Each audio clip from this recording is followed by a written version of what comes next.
started when I was working on two separate projects. I was teaching narrative writing at Yale University, and I was also working on a book about the civil rights movement. So I kind of went on this mission to figure out what are all the tricks of writing that people have used everywhere. All the great ones have solved any problem that we can imagine coming up in writing.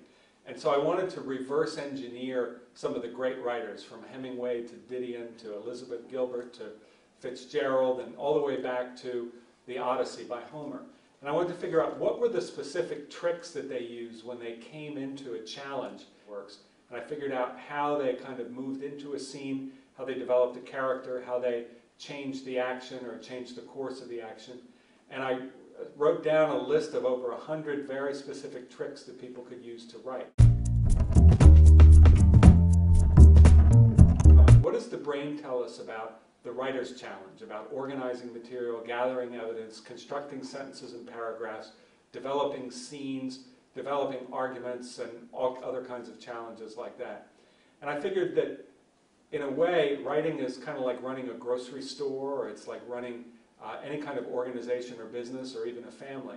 It's a matter of taking a number of separate pieces and figuring out how to manage them, how to put them together, how to make them work together.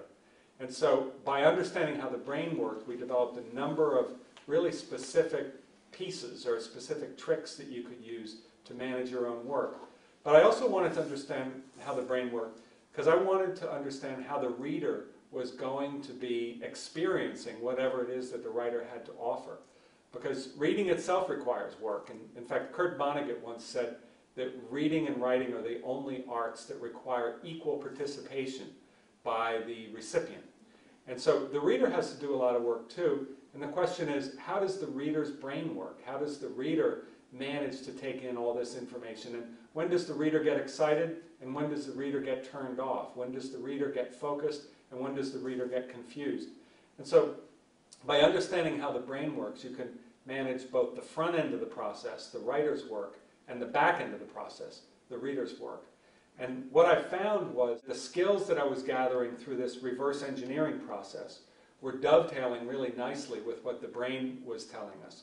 And so really the great writers throughout history, whether they knew it or not, they were writing toward the limits and the potential of the brain when they were putting together a long story or a short story, or a news article or a piece of drama, whatever it was.